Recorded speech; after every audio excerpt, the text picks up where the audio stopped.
بننے والے گھر کو پرسکون بنانے کا سب سے پہلا فیکٹر یا پہلی وجہ کیا ہے کہ شوہر اور بیوی کا انتخاب دین کی بنیاد پہ ہو.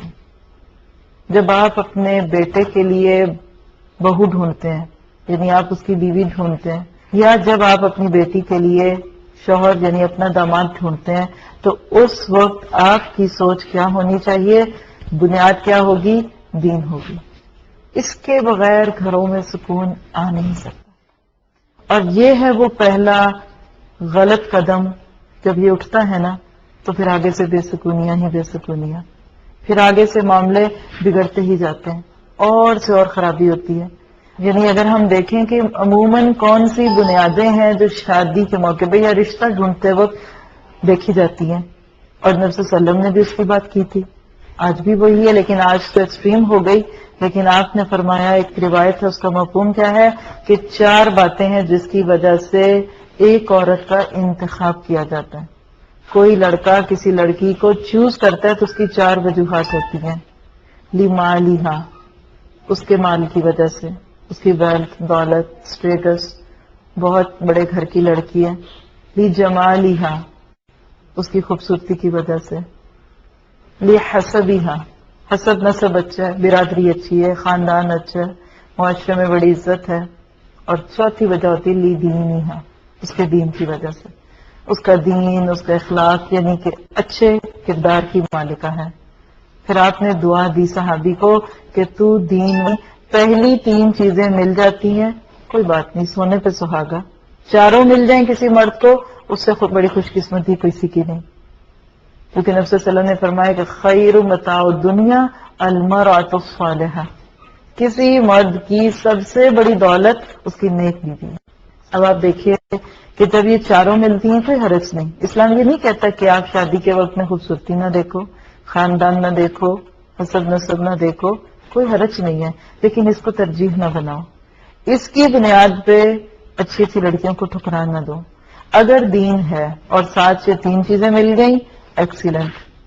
دین ہے، ان 4 میں سے 3 چیزیں مل جاتی ہیں، پھر بھی ٹھیک ہے. اور دین کے ساتھ 2 مل جاتی ہیں چیزیں تو بھی برداشت ہے. 1 مل جائے اور اگر کچھ بھی نہ ملے، صرف دین مل جائے تو بھی وہ گھر بس جائے گا. لیکن اب ذرا اس کو نکال دیں، یہ چوتھی چیز نکال دیں، پہلی 3 چیزیں لے آئیں. آج شادیاں ہوتی ہیں، جو شادی حسن کی بنیاد پہ ہوگی وہ حسن کتنے دن رہے گا؟ جب حسن مان پڑا، شادی کی بنیاد ہے گئی. ایسی ہے نا، وہ تو کہہ سکتا ہے میں نے تمہیں حسن پر ہی دیکھ کے شادی کی تھی، اب تم خوبصورت نہیں رہی، اور وہ بالکل سچا. اب میں تمہارے ساتھ نہیں نبھا سکتا کہ تم وہ حسن کا مرقع نہیں رہی، یا وہ تم اب ایک بت کی طرح نہیں رہی جس کو میں بیٹھ کے پوچھتا ہی رہوں، لہٰذا میں تمہیں چھوڑتا ہوں. مال کی وجہ سے شادیاں ہوتی ہیں. لوگ سوچتے ہیں بڑے گھر کی لڑکی ہے، لاکھوں کا جہیز ملے گا. جب لڑکی آئی پتہ چلا وہ تو سب تھا ہی ایسے ہی، کریڈٹ کا معاملہ تھا، کچھ بھی نہیں ہے. شادی ناکام ہو گئی. ساس بھی تانے دے گی، شوہر بھی کہے گا میں نے تو سوچا تھا گاڑی ملے گی، میں نے تو سوچا تھا گھر کی چابیاں مل جائیں گی. جب وہ ملا نہیں، بہانے الٹے سلٹے کر کے لڑکی واپس کر دی جائے گی. اور باقی رہ گئی بات خاندان کی بنیاد پہ جو شادیاں ہوتی ہیں. آج کے بھی اس دور میں لوگ صرف اپنی عظمت کو بوجھنے کے لیے خاندان میں شادی کرتے ہیں، کیونکہ ان کی نظر میں ہماری فیملی سے علاوہ کوئی فیملی اچھی ہی نہیں. ٹھیک ہے، نبھا کے لیے عادات کی یکسانیت ماحول کے لیے اچھا ہوتا ہے ایڈجسٹ کرنا، اس میں کوئی بری بات نہیں ہے. کہ اگر مثال ہے کہ آپ شیخ ہیں اور آپ کہیں کہ مجھے شیخوں میں کرنا ہے، کوئی حرج نہیں ہے. لیکن یہ سوچنا ہے کہ شیخوں میں کریں گے کیونکہ یہ بڑے اعلیٰ ہوتے ہیں اور دوسرے سارے گھٹیا ہوتے ہیں، تو یہ درست بات نہیں ہے. اب آپ دیکھیں ان تینوں میں سے کون سی بنیاد جو ہے وہ مضبوط ہے؟ کوئی بھی نہیں رہی. لیکن اس کے برعکس اگر دین ہے تو دین انسان کو دنیا کے طریقے بھی سکھا دیتا ہے، دین کے بھی. اللہ کے نبی صلی اللہ علیہ وسلم نے فرمایا کہ جب تم نے اپنی بچیوں کے نکاح کرنے ہو، یعنی بہنوں کے یا بیٹیوں کے، تو دیندار کا انتخاب کرو. کیوں؟ کہ وہ اگر اس کو خوش نہیں بھی رکھے گا تو اس پہ ظلم نہیں کرے گا. اور یہ بات بہت بڑی حقیقت ہے. جو صحیح متقی، جو اللہ سے ڈرنے والا شخص ہوتا ہے نا، وہ ظالم نہیں ہوتا، نہ وہ ظلم کرتا ہے، نہ ظلم برداشت کرتا ہے. ٹھیک ہے، وہ آپ کی بیٹی کو ہر روز باہر گھمانے نہیں لے جائے گا، ٹھیک ہے وہ اس کو ہر وقت شمع محفل نہیں بنائے گا، اس کو ہر عید پہ نئے جوڑے اور چوڑیاں نہیں دلائے گا، کوئی بات نہیں، لیکن اس کو دھوکہ نہیں دے گا، وہ اس کو چیٹ نہیں کرے گا، وہ اس کو بیوی رکھ کے اور 7-4 مسٹریسز نہیں رکھے گا، اس کی نگاہیں پاک ہوں گی. اس کو اگر تسکین چاہیے تو اپنی بیوی سے چاہیے. اور اب دیکھیے جو دیندار ہوگا اس کی بیوی جیسی بھی ہوگی وہ اس کے ساتھ خوش ہوگا. کیوں کہ نگاہ پاک ہے، کسی اور طرف نگاہ اٹھی نہیں. 8 نگاہیں اٹھتی ہیں، غیروں کی طرف اٹھتی ہیں، ماڈلز کی طرف اٹھتی ہیں، ان خواتین کی طرف اٹھتی ہیں جن کا کام ہی صرف جسم کو سجانا ہے. تو ان کو دیکھنے والے شوہر پھر اپنی بیوی کو بھی ویسے چاہیں گے، اور بیوی تو ویسی ہو نہیں سکتی. وہ تو گھر کی ایک صاف ستھری سیدھی سادی پلی ہوئی عورت ہے، لڑکی ہے، اس کو اتنے لچھن نہیں آتے. نتیجہ کیا ہوتا ہے؟ شادیاں ناکام ہوتی ہیں. لوگ شادی کرتے ہیں، لڑکا کہتے ہیں مجھے اس کو نہیں رکھنا. کیوں نہیں رکھنا؟ مجھے تو فلاں جیسی چاہیے تھی. یعنی ماں ہے وہ رو کے آتی ہے، کہتی ہے کہ بیٹا ابھی شادی ہم نے کی خاندان کی لڑکی سے، لڑکا نہیں نبھا رہا. کیوں؟ کیا کہتا ہے؟ نام لے کے بتاتی ہیں، کہتے ہیں فلاں جیسی سے کرنی تھی. دیکھو ہم پہ کیا ظلم ہو گیا، پتہ نہیں کس گناہ کی سزا ملی، خاندان میں جھگڑے پڑ گئے. میں نے کہا یہ بتائیے کہ اس کو وہ دکھائی کس نے تھی؟ کس نے بتایا اس کو کہ وہ عورت جو فلموں میں کام کرتی ہے، جب شادی سے پہلے یہ گھنٹوں ٹی وی دیکھتا تھا یا آپ کے سامنے موویز دیکھتا تھا، کیا یہ ایک دن میں ہو گیا؟ بعض دفعہ ہم سمجھتے ہی نہیں ہے کہ ہمیں سزا مل کس چیز کی رہی ہے، سوچ خود الٹی کر دیتے ہیں، نتیجہ کیا ہوتا ہے کہ بات بگڑ جاتی ہے. تو لہٰذا ہم میں سے ہر ایک اگر وہ اپنے بچی کا رشتہ ڈھونڈ رہا ہے یا بیٹے کا ڈھونڈ رہا ہے، یا پھر آج کے دور میں تو لوگ خود بھی ڈھونڈتے ہیں. لوگوں نے آزمائشوں سے نکال دیا ماں باپ کو. پہلے کہتے تھے جوتے کھستے ہیں بچوں کے رشتے ڈھونڈتے ہوئے، بچوں نے کہا ہم خود ہی ڈھونڈ لیں گے، بس آپ کو بتا دیں گے وقت پہ. لوگ آج اس پہ بھی بڑے خوش ہیں کہ چلو شکر کرو اس نے ہمیں بتا تو دیا کہ آج رشتہ میرا ہو رہا ہے. اللہ تعالیٰ کہتے ہیں خلق لکم من انفسکم ازواجا، میں نے تمہارے ہم جنس جوڑے ڈھونڈے. اور آج کی ماں کہتی ہے کہ میں بیٹے کے لیے پری لاؤں گی. پری ہم جنس ہے، کہاں سے رشتے بنیں گے؟ ذرا کبھی سوچا جائے. یاد رکھیے کہ جو رشتہ ڈھونڈنے کا وقت ہوتا ہے نا، ہمارا اصل کھلتا ہے. بڑے بڑے دین کے جو خول چڑھے ہوتے ہیں نا اوپر، لوگوں کے اندر نام بڑے بڑے مشہور ہو چکے ہوتے ہیں، ہمارے رشتوں کے انتخاب کے وقت میں وہ ٹوٹتے ہیں. ہم اصل میں ہیں کیا، ہماری ترجیحات کیا ہیں، ہماری پرائرٹیز کیا ہیں، وہ ہمیں اس وقت پتہ چلتی ہیں. تو لہٰذا اگر واقعی چاہتے ہیں کہ گھر میں سکون ہو تو اچھے دیندار رشتے ڈھونڈیے. اب دیکھیے کہ جو عورت آئے گی، جو لڑکی آپ کے گھر میں آئے گی، آپ صرف یہ سوچ کے لا رہے ہیں کہ یہ خوبصورت بڑی ہے، دولت مند بڑی ہے.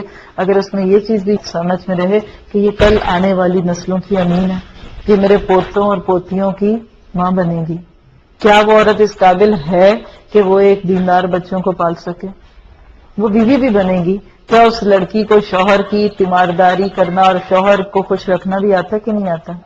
ہم دیکھتے بھی نا، دین تو اتنا کو دیکھتے ہیں، ہاں وہ ساتھ مل کے رہتی ہو، ہاں وہ ساس سسر کی خدمت کرے، ہاں وہ گھر میں آتے الگ رہنے کا مطالبہ نہ کرے. یعنی ہم دین بھی وہ دیکھتے ہیں جو ہماری دنیا کو مزید بڑھا دیتا ہے. تو لہٰذا سوچ کو بدلنے کی ضرورت ہے. اور اللہ تعالیٰ نے ایسی بہت ساری چیزیں رکھی ہیں دنیا میں کہ جس سے انسان کسی کے دین کا جائزہ لے سکتا ہے.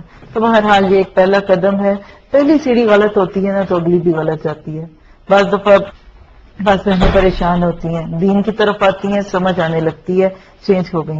اب رونا کیا آتا ہے کہ ہم چاہتے ہیں بچوں کو دیندار طور پہ پالیں، شوہر تعاون نہیں کرتے. ہم چاہتے ہیں وہ اسلامی اسکول جائیں، وہ چاہتے ہیں کہ یہ دنیاوی اسکول میں سو آن جیسی بھی. تو میں کہتی ہوں آپ سوچیں یہ آپ کے گھر میں ہر وقت جو جھگڑا ہے اس کی وجہ کیا ہے؟ تو وہ اس کا نتیجہ کیا نکالتی ہیں کہ ہاں انتخاب غلط تھا، صحیح مرد کا انتخاب نہیں ہوا ہماری شادی کے لیے. یہ تو نماز ہی نہیں پڑھتا. بعض خواتین پریشان ہوتی ہیں مرد نماز نہیں پڑھتے، اب کیسے ان کو پڑھائیں؟ انہوں نے کبھی پڑھی نہیں. تو جب رشتہ ہوا تو اس وقت آپ نے کیوں نہیں پوچھا کہ کیا لڑکا نماز پڑھتا ہے کہ نہیں؟ ایسے وقتوں میں تو ہم کہتے ہیں کہ نہیں ایسی باتیں نہ پوچھو، بدمزگی ہوگی، خود ہی پڑھ لیں گے. اور کبھی غریب کوئی آ جائے رشتہ تو کہتے ہیں شادی کر دو، کوئی بات نہیں، آدھے کی دولت. اس وقت ہم نہیں ٹرسٹ کرتے دولت کی وجہ، حالانکہ اس کی تو اللہ تعالیٰ نے قرآن پاک میں تسلی بھی دے دی. سورۃ نور میں آتا ہے کہ اگر کوئی تنگ دست ہے، کوئی فقیر ہے، تم نکاح کر دو، اللہ غنی کر دے گا. اور رزق بڑھ جاتا ہے نکاح کرنے سے. اس پہ تو ہم رسک نہیں لیتے. اس وقت تو ہماری نظر ہوتی ہے بڑی بڑی ڈگریوں پہ، بڑی بڑی چیزوں پہ. اب دیکھیے کہ ایک لڑکا ہماری بیٹی کی زندگی میں آ گیا. اب ذرا سوچیے کہ اگر اس لڑکے کے کسی اور عورت سے بھی تعلقات ہیں، اب وہ سی اے ہے، وہ چارٹرڈ اکاؤنٹنٹ ہے، وہ انجینئر ہے، وہ ڈاکٹر ہے، وہ مہینے کے $20,000 گھر کے اندر کما کے لا رہا ہے، لیکن اگر آپ کی بیٹی کے لیے وہ اس کا ہی نہیں ہے، اس کا دل اس کا نہیں، اس کی دماغ اس کا نہیں، تو آپ نے کیا دیا؟ سونے کے چمچوں سے کیا کھائے گی وہ؟ اگر پلیٹیں سونے کی آ گئی تو کیا ملے گا؟ آپ کو پتا کہ جتنا دل خوش ہوتا ہے اتنی ہی چیزیں اچھی لگتی ہیں. انسان ایک کٹیا میں ہو لیکن محبت سے رہے تو اس میں اس کا دل خوش ہوتا ہے. اگلا جو مرحلہ جس کا گھروں کے پرسکون ہونے میں بہت بڑا دخل ہے وہ کیا ہے؟ اسی کو آگے بڑھاتے ہیں کہ اب رشتہ ہو گیا، مطلب جہاں بھی دیکھا اچھا لے لیا. دوسری چیز جو افیکٹ کرتی ہے وہ کیا ہے؟ شادی کے موقع پر اسراف اور تبذیر سے بچا جائے. بیجا رسومات، بیجا دکھاوا بعض دفعہ ساری زندگی کی بے سکونی کا باعث بن جاتا ہے. میں پرسنلی ایسی فیملی کو جانتی ہوں کہ صرف شادی کے موقع پہ جو رنجشیں ہوئیں اس کی وجہ سے گھر ٹوٹ گیا. کیوں؟ لڑکے کی ماں کو اس بات پہ بڑا غصہ تھا کہ جب ہم گئے تھے تو ہمیں اونچی کرسیوں پہ نہیں بٹھایا، ہمیں نیچے بٹھا دیا، کوئی خاص پروٹوکول نہیں دیا.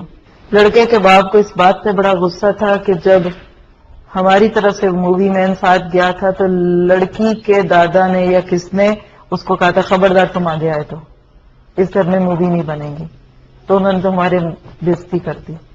آپ سوچ سکتے ہیں صرف اس موقع کی، یعنی اتنے چاؤں سے ہوئی ہوئی شادی، ارمانوں کے ساتھ ہوئی ہوئی شادی، صرف چند دن کے بعد تانو تشنی کا شکار ہوئی، 2 خاندانوں میں پھوٹ پڑی اور رشتہ ٹوٹ گیا. وجہ کیا بنی؟ اس موقع کی خرافات. ہم جب بہت کچھ کرنا چاہتے ہیں نا تو اس میں کچھ نہ کچھ غلط کر دیتے ہیں. کم کریں گے نا تو ٹھیک ہوگا. میں اس کی مثال دوں گی. بعض دفعہ آپ کسی کی خاطر میں 10 کھانے پکاتے ہیں، آپ تو سوچتے ہیں کہ وہ کھانا کھا کے جائے تو بس کہے گا آج ایسی دعوت تو میں نے کہیں کھائی نہیں، واہ کیا کھانا کھلایا انہوں نے، خوب واہ واہ ہوگی. لیکن ہوگا کیا؟ 10 کھانوں میں ضرور ہی چانسز بڑھ جائیں گے کہ ایک میں نمک کم تھا، اس میں گوشت بنا نہیں تھا. وہ 10 تنقید کرنے کے مواقع آپ کو ان کو مل گئے. ہاں سب ٹھیک تھا بس یہ نہیں تھا ٹھیک، ہاں چاول ذرا کھڑے تھے. لوگ کرتے ہیں نا ایسی باتیں. اور اگر آپ نے 2 چیزیں پکائی ہوتی تو آپ کا چانس کم ہوتا باتیں سننے کا. یہی کوئی کہے گا نا 2 پکائے تھے لیکن تھے اچھے. ہم جتنی زیادہ کوششیں کرتے ہیں نا لوگوں کو خوش کرنے کی، لوگ اتنے ہم سے ناراض ہوتے ہیں. اور اس موقع پہ آپ دیکھیے کہ جو رشتے اللہ کے نام پہ جڑتے ہیں وہاں کام سارے ہوں شیطان کی فرمانبرداری کے. ایک لمحے کے لیے سوچیں ذرا، برکت ہوگی. میں نے دیکھا ہے وہ ماں باپ جو تہجدوں میں کھڑے ہو کے بیٹیوں کے رشتوں کی دعائیں کرتے ہیں، جب رشتہ ہوا اس کے بعد کہتے ہیں تو کون اور میں کون. اس شادی کے موقع پہ رب کو بلانے ہی بھول جاتے ہیں، رب کے فرشتوں کو بھگا دیتے ہیں. کسی نیک بندے کو تو نہ بلائیں گے کیونکہ وہ دیکھ لے گا کہ ان کی اصل یہ تھی، یہ تو آ کے درسوں میں گھنٹوں رویا کرتے تھے اور آج انہوں نے شادی کی اور اب یہ ان کو کیا بلائیں، یہ لوگ دیکھ لیں گے کہ یہاں یہ بھی ہو رہا ہے وہ ہو رہا ہے. لیکن برکتیں کہاں سے آئیں، کہاں سے خیر اترے؟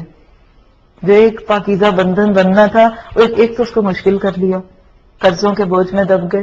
میں نہیں چاہ رہی کہ ہم صرف اسی ٹاپک پہ چلے جائیں، ورنہ صرف یہی ٹاپک بہت ہے ہماری بات کرنے کے لیے کہ اس وقت جو ہم مسلمانوں نے اپنی شادیوں کو بنا دیا، ناقابل بیان حد تک اسراف، تبذیر، وقت کا ضیاع، رسومات اور جو بھی خرافات ہیں وہ میرا خیال ہے کہ میرے یہاں بیان کرنے کی کوئی ضرورت نہیں ہے. جتنا آسانی سے یہ معاملے طے ہو جائیں اتنی خوشی لاتے ہیں.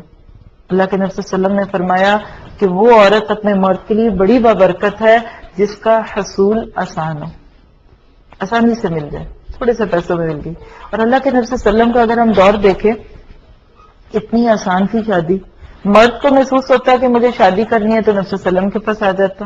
اللہ کے نبی صلی اللہ علیہ وسلم شادی کی خواہش ہے، کوئی نیک عورت ہو کوئی لڑکی ہو تو میری مدد کر دیں. اب وہیں بیٹھے بیٹھے پیغام دے دیتے تھے، اچھا فلان کی بیٹی ہے وہاں جا کے کہہ دو کہ میں میری طرف سے آ رہی ہوں، چلو قبول کرنا ہے تو قبول ہو جاتا تھا، نہیں ہے تو کہیں اور.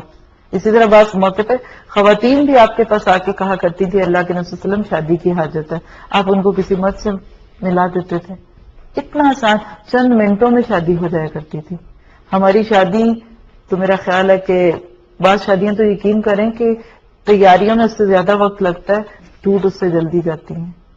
منگنیاں کئی سال رہتی ہیں اور نکاح کے چند ماہ کے بعد رہ جاتی ہیں. ایک شخص جلبیب نام کا تھا، اللہ کے نبی صلی اللہ علیہ وسلم کے پاس آیا، سیاہ، حبشی، غلام اور اجنبی. کہنے کا اللہ کے نبی صلی اللہ علیہ وسلم شادی کی خواہش ہے. کہا اچھا فلاں خاندان ہے وہاں چلے جاؤ، ان کو کہنا کہ میں نے بھیجا ہے اور ان کی بیٹی کو دیکھ لو. جب یہ وہاں گئے اپنا مقصد بیان کیا تو محمد سوچ میں پڑ گئے، دیں بھی رشتہ تو کیا سوچ کے دیں، نہ خاندان کا، نہ خوبصورت، نہ دولت، اور اجنبی بھی ہے. تھوڑی سفیش میں پڑ گئے، لیکن لڑکی عقل مند تھی.